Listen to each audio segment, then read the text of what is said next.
They could see the shoreline, the trees, and the Golden Gate Bridge in the distance. For the first time in what seemed like forever, the three men broke into a run. Adrenaline pumping, they waded into the shallow water. Now free from the clutches of Alcatraz, they collapsed on the beach, exhausted, but elated. Their plan had worked. But it wasn't just any ordinary prison. It was Alcatraz, the most secure jail in the United States, housing notorious criminals like Al Capone and George Kelly. How did they do it?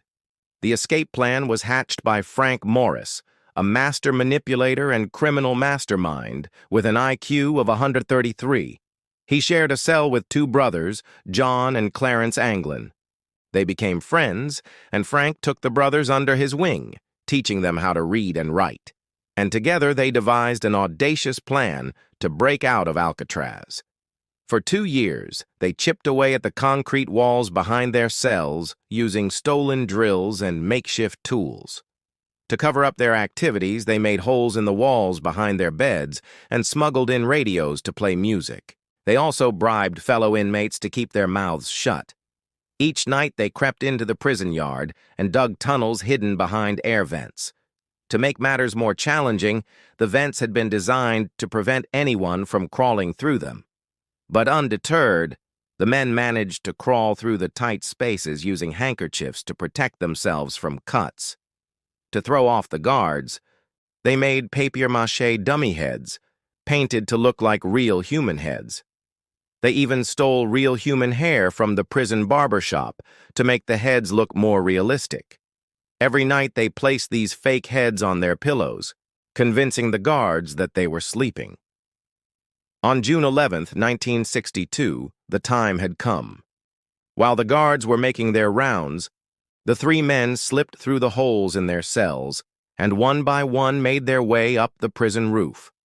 From there, they slid down a pipe to the roof of the hospital building below.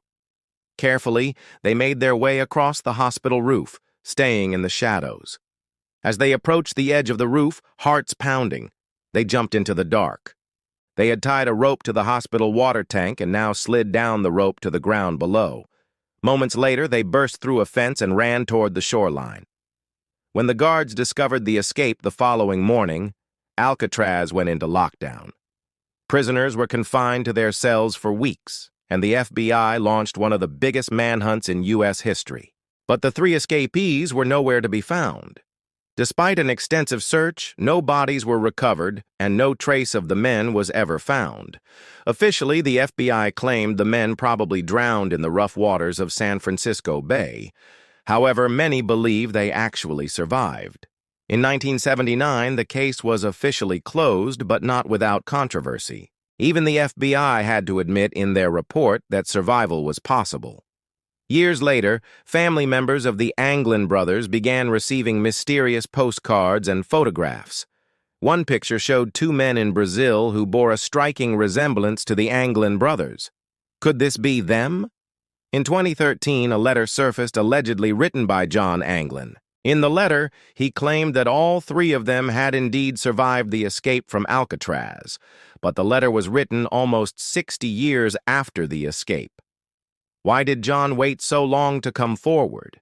And are the Anglin brothers still alive? More than 6 decades have passed since the audacious escape from Alcatraz. The mystery remains unsolved. Did Frank Morris, John Anglin, and Clarence Anglin lose their lives in the icy waters of San Francisco Bay, or did they manage to stay alive, hiding somewhere in the world all this time? Perhaps one day the truth will be uncovered, bringing closure to this enduring mystery.